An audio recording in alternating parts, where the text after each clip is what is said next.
I got a little tight myself, right? Out there playing against the number one or the number two men's doubles player in the world, right? But really what I wanted to get at is what allows you personally to navigate nervousness so well, and do you even ever experience it on the court? Yeah, definitely. I think everyone experiences nerves to some extent, Yeah. some worse than others.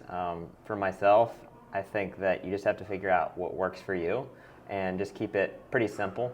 The more you overthink it, I think the worse it gets. So if you really start to let thoughts enter your mind that are not productive and it's not positive, then that's only going to make you play worse. So luckily I had a lot of great tennis coaches growing up that helped me get into the right headspace, and not that it was always easy. Tennis is a very frustrating sport, as is pickleball at times. So Yeah. just trying to keep it simple, focus on your breathing, and making sure that you remain focused despite any distractions that might happen on the court, off the court, and what have you. But everyone deals with nerves, and I think just knowing that and knowing that the other players are dealing with the same thing is helpful in and of itself. Any specific breathing techniques that you do that we can have somebody else try? I don't know if I'm qualified to give breathing advice. I'm not like a practice meditator or anything like that. But I think just honing in on any one thing that's always present, I think that's a big thing, to where no matter what, your breath is there, especially when you're out of breath after a tough point or you're nervous, your heartbeat is elevated. I think that just focusing on that allows you to focus on something that's not a negative thing. It's just always there. It's neutral, to where you're not getting ahead of yourself. I want to win the match point, or I can't believe I'm down match point. Whatever it is, it allows you to be present and not get too focused on the outcome. Really doing whatever you can to stay as present as possible in Yes. each point and let go of the previous past, Yes, right? Of what has exactly. occurred. So beyond pickleball, I know that you've started Johns Designs, and I know that you did Pickleball 360, and I'm sure there's a couple of other ventures you're also involved in. Was there a mentor or someone close to you in your life that gave you that mindset to like really take risks, go for your dreams, and bet on yourself?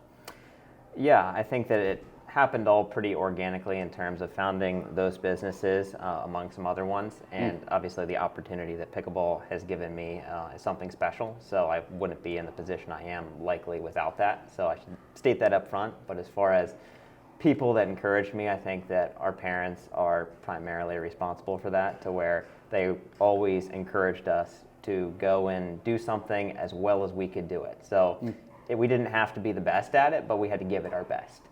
So you were either all in or you weren't going to do it at all. And they were not accepting of anything less than our best. So I think that in the position that we are, we see the opportunity, and something like the coaching certification, Racket Pro. I feel like by not doing that, I would be doing myself a disservice. I feel like I can really contribute a lot to pickleball through something like that, as well as other companies like Johns Design Consulting, where their facilities, sparking everywhere in the U.S., even internationally. We have some clients already. So I'd love to see pickleball grow and kind of aid it along its trajectory, even in other countries where it's still very new. Was there anything, like what did your parents possibly do too that gave them that mindset to say, hey, we're going to encourage our kids to go for their dreams or whatever they want to do and give 100% no matter what? Yeah, they clearly did a good job, because I'm not the most accomplished in my family. I think my sister is probably the most accomplished. She's a concert pianist, and she's one of the top for her age in the whole country. Wow. So I think she's probably the most talented of all of us. And clearly my brother's had his own success in pickleball, and my other sisters, they're no slouches, summa cum laude, et cetera, et cetera. So clearly they instilled something in us that made us achieve highly in some capacity. So I think that a strong work ethic is always important, but just making sure you do your absolute best and nothing less. That's a really important one. And at the end of the day, you know that you have the support of your family. If you do fail, then they're going to be there for you, and they're still going to love you. So I think that that's huge. That is huge. It's so important to have those like people around you, especially that inner circle, that like when you're navigating tough times, right? Yeah. It's like what keeps you afloat. Yeah, because you're always going to go through those times. It doesn't matter how successful you are. A lot of times the most successful people have the hardest times at some point. And that's when you really know who your inner circle is, because when the chips are down, who's there for you? Exactly. And you hope it's the family and friends that you think it's going to be. But that's not always the case. Sometimes people will support you that you never would have expected, and vice versa. So you live and learn, and I think it makes you stronger in the long run. You gotta learn from your failures, right? Yes. Learn It's not easy in the moment, yeah. but you definitely have to try to look at it that way, because it's the only way that you can really improve from it. Absolutely. And I have a question for you. Have you ever come up with a solution in your entrepreneurship journey to avoid let cords? Oh, that's a good one. It's pretty well known that I don't like let cords. Actually, recently I tried setting up a ball machine right around net height. You're kidding me. I am not actually. This was this week, and I was experimenting with something else, and I kind of just stumbled upon it. But if you set up a ball machine at the right height, just above the net, and you shoot it right at the top of the net, it will hit the net a pretty fair amount of the time. Yeah. Not every time, but I was like, this might be a good way to practice let cords. It might be the only way to practice let cords. Not that you can do all that much sometimes. It's already hard enough to react 14 feet apart, and when it hits the net and change its trajectory completely 7 feet apart, then it's tough. So I don't know if there's a way to practice that, but if there is, you let me know. I was going to ask you that, because I want to practice let cords myself. I mean, beyond you, they're very frustrating to deal with, right? Yeah, I think I'm just the most outward about it. Yeah, you. That's for certain. This is a little change in tone, and you could take a second to answer, because I know it's a challenging question. But what is your greatest fear moving forward? Yeah, I actually am a pretty big fan of Tim Ferriss, so I listen to his podcast a lot, and I've read pieces of his books. I actually got to meet him. Very cool experience, because we live in Austin now, and he lives in Austin, and one thing led to another. We had lunch with him, and one of the things that he does in his books, or he talks about, is fear setting. And that's essentially the principle that name your greatest fear, and you're already halfway there to conquering it, in a nutshell.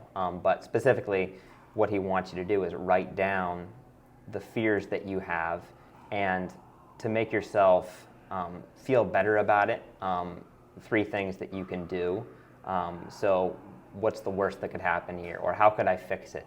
Because sometimes you're worried about something and you never really think out exactly what it is. So a lot of times, pressure.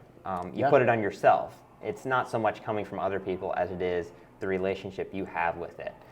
Because maybe other people have expectations, but ultimately, if you don't have the same expectations, or vice versa, you're not going to feel the pressure in the same way, for better or for worse. So I think fear setting is something that I've experimented with and tried. And I think that, not to name anything too specific, but I think, to me, the thing that I would fear most is regretting that I let something pass by when I had an opportunity to do more. So whether it's maximize how good I got as a player in pickleball, try to do your best while you have that opportunity. You don't want to look back in 10 years and say, I could have been better if I had worked a little bit harder, or fill in the blank. And same thing with the founding of the companies, where Ben and I are in a very fortunate position to be the top doubles team right now, and founding Johns Design and Consulting is something I see us doing for a very long time, and contributing like that and enjoying that. So take the opportunity right now, and I don't want to look back 10 years, 20 years from now and say I could have done a lot more. So I think, generally speaking, that would be my greatest fear, and I'm doing my best to put things in place to make sure that doesn't happen. It's so funny you say that, because a practice that we talk about on the podcast is, and this is honestly where I established my greatest fear, and I had a guest turn around on me and be like, what is your greatest fear? And I had to answer the question. You had to answer, and it's a good thing you thought it out, right? Exactly. So what we always talk about is, if you're sitting in your seat as your 85-year-old self, and a few entrepreneurs use this online, it's are you reflecting on your life and saying that you allocated your time to the things that you wanted to, and you gave your full effort. So my biggest fear is having regret in that seat when I'm inevitably on my deathbed and I'm looking back and saying I didn't try, right? So that's why part of the podcast is growing the Fail First project as a whole, and really talking about it, and have collective minds like you are, who knowledgeable in the space. But the other half is using my athletic ability to pursue professional pickleball at some capacity, right? And even if I try my entire life, right, at least I give my full effort, so when I'm 85, I could look back and say, I tried it. I gave it my full shot. So it's super funny that you said the same thing, because I've heard that narrative reiterate over and over again. Yeah. And the reason I emphasize it, because I think it's very important to do. Yeah, like I gave the answer on the court. Yeah. As far as the failure that I've had that I felt like set me up for later success is Yeah. I had to work really, really hard in tennis to even be good enough to compete. So I think that instilled a lot of really important attributes later on, but it's not easy in the moment. But I can look back at that and say, look, I have no regrets. I gave it my all. There are things that you wish you had known earlier, Yeah. but you only gain those things through experience. So it's 20/20 vision in hindsight, but I can say I gave it my best, and I can live with that. So you set me up for my great last question now by talking about reflecting, knowing what you know today. So if you could give one piece of advice to your 20-year-old self, knowing everything that you do today, what would it be and why? Serve left-handed. In a nutshell. No, there are certain things. I mean, that just being a small example, Yeah. where later on experience teaches you what's important to focus on and what's not. And a lot of times, just taking junior tennis as an example, you're so preoccupied at the time, and looking back at it now, it's kind of funny. All right, this junior sectional is the be-all, end-all. And all the parents are talking about it. Oh, I can't believe this person lost, and is he going to get a scholarship, and this and that. Yeah. And ultimately, it doesn't matter that much. I mean, at the time, it's important to you, and yes, you want to do well. But looking a little bit bigger picture, I think there are definitely some things that, had I known that a lot earlier, it could have been helpful to me.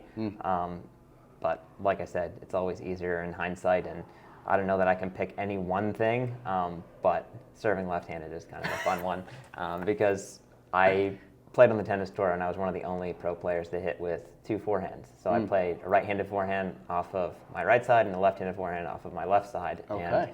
And I only ever served right-handed. And early on, had I started serving lefty is a huge advantage just because it gives the opponent a different look that you don't normally see and the spins you can apply. So I was always one to not take the path that everyone else does. So hitting the two forehands was already something that made me different and I think successful. And had I done that as well, I feel like it's something else that might be harder at the time, but in the long term, if you have the vision to see it, it's the right decision. So I should be serving lefty for the next 6 months. I would use it more as a metaphor, but yes.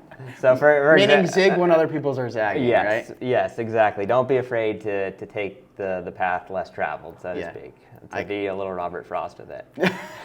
I couldn't agree with that more. You just consistently in life, you find that the hard path is the right one because of everything you learn along the way, right? Yeah, there's no such thing as a free lunch, so to speak. I mean, if you get a dopamine increase from cocaine, that's not nearly as productive as doing it with a cold shower.